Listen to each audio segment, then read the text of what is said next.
Nah kemudian hadirin rahimakumullah, sujud itu yang disyariatkan di dalam Islam, di dalam aturan agama itu ada 4. Di luar 4 ini berarti sujud yang tidak disyariatkan. Yang pertama sujud sholat, hukumnya rukun, kalau tidak dilakukan batal sholatnya jika disengaja. Ya. Dan kita seterokat 2 kali sujud, berapa kali sujud 1 hari 1 malam. Ya. Yang kedua, sujud tilawah,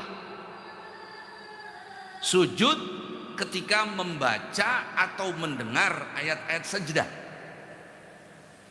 Disunahkan bagi yang mendengar dan yang membaca untuk laksanakan sujud. Sujud tilawah bisa berada di dalam sholat, bisa berada di luar sholat.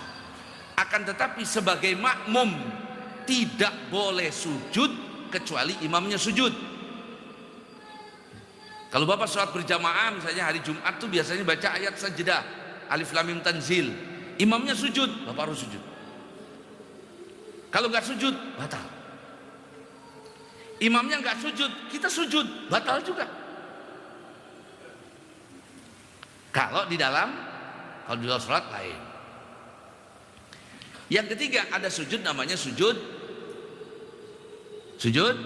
sahwi, sujud karena lupa, sujud yang disyariatkan untuk menutupi kekurangan di dalam sholat. Hukumnya sunnah. Sujud tilawah hukumnya sunnah. Ya, kalau orang tidak mau sujud tilawah, bacalah baqiyatus shalihat 3 kali. Subhanallah walhamdulillah wala ilaha illallah wallahu akbar 3 kali. Ada yang bilang 4 kali, 3 kali silahkan. Ya. Kemudian sujud sahwi sama hukumnya sunnah. Ya.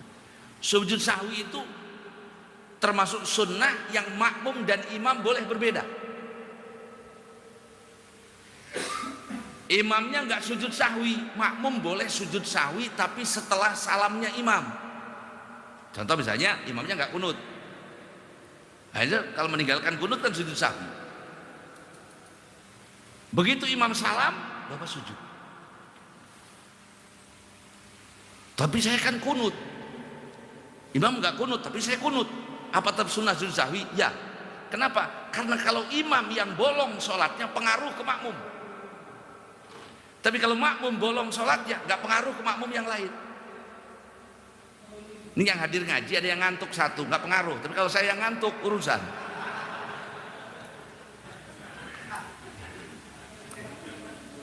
Kan saya yang di depan, walaupun bukan imam saya di depan. Ya. Kalau ada yang ngantuk 1 ya sebelahnya nggak keganggu. Tapi kalau yang imamnya ngantuk atau imamnya ada yang kurang sholatnya, dibagi kekurangannya kepada makmum kebagian semua. Ya. Makanya orang yang sholat di belakang orang yang soleh, makbul, diterima oleh Allah. Kenapa? Karena imamnya diterima. Ya, jadi imam tuh gak sembarangan. Jangan pengen jadi imam, apalagi gak ada gajinya, jangan mau. Tapi pahalanya imam itu pendahulu di depan Allah memberikan syafaat. Kalau masuk surga ya imam dulu. Masa makmum ngelewatin imam? Ya. Nah itu boleh. Tapi setelah salamnya kalau imam belum salam batal bapak. Kalau imam sujud sahwi, makmum sujud sahwi. Ya, walaupun kita nggak tahu lupanya itu apa. Ataupun walaupun kita masbuk, contoh bapak sholat subuh datang rakaat kedua pas imam sujud pertama, dan imamnya nggak baca kunut, maka imam sujud sahwi, kita ikut sujud sahwi, walaupun kita nggak tahu lupanya apa, sebab sujud sahwinya apa, makmum tetap ikut. Jelas. Yang keempat, sujud syukur. Sujud syukur itu disunahkan karena 3. Yang pertama hudusun nikmah, mendapat nikmat yang tidak biasa. Ya, nggak ada angin, nggak ada apa, bapak dapat bonus. Ya. Nggak ada angin, nggak ada apa, dapat warisan. Nggak tahu dari siapa itu warisan. Sujud syukur.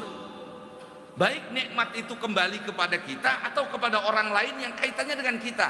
Anak kita diterima kerja. Mendadak bapak dikasih sehat. Lagi sakit Allah kasih sembuh, syukur. Bukan nikmat yang biasa. Saya mau sujud syukur atas nikmat iman. Oh, nggak bisa. Karena iman memang nikmat paling besar, tapi kan sudah ada. Ini nikmat yang baru. Ya. Gua punya anak bertahun-tahun, punya anak, sujud syukur. Gak punya istri karena nggak ada yang mau, begitu istri sujud syukur. Ya. Bagian dari sujud syukur. Yang kedua, indifagun nikmah, terhindar dari bahaya. Kecelakaan kita selamat, sujud syukur. Ada musibah, ada bencana bumi atau apa saja, anak kita selamat misalnya, walaupun kita nggak di situ, anak kita selamat, sujud syukur. Ya. Yang ketiga, ro'al mubtala, ngelihat orang yang terkena musibah. Bapak di jalan melihat ada orang tabrakan, kecelakaan, begitu sampai rumah sujud syukur. Barang siapa yang melihat satu hal yang menimpa orang lain, kemudian dia sujud syukur, maka dia tidak akan terkena musibah yang sama. Melihat orang nggak ada tangannya, nggak ada kakinya, tapi istrinya 4, sujud syukur.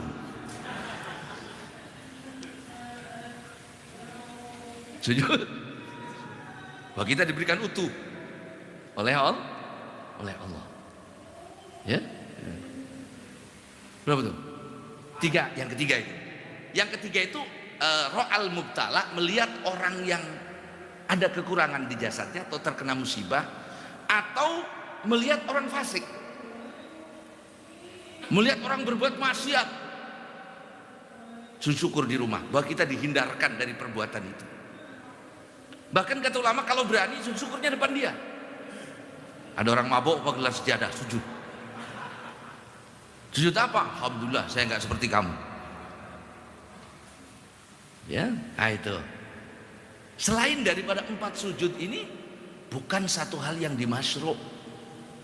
Itu nggak disyariatkan. Bapak sujud apa? Sujud doa. Kalau bapak mau sujud doa, ambil air wudhu, sholat 2 rakaat, ketika sujud doa di situ sepanjang-panjangnya. Jangan talabus bil ibadah fasidah. Jangan melakukan satu ibadah yang tidak disyariatkan, tidak boleh. Apalagi kaitannya dengan sujud itu, ya, tidak boleh. Dan sujud itu hadirin rahimakumullah dengan 7 anggota badan. Dengan 7 berarti orang tunduk dengan 7 anggota inti badan. 1 dahi, jidat. 2 telapak tangan, 2 lutut, 2 telapak jari kaki. Telapak jari, maka bapak kalau sujud harus berdiri. Jari kakinya harus berdiri, jangan begini, harus diberdirikan. Jelas? Bani Muslim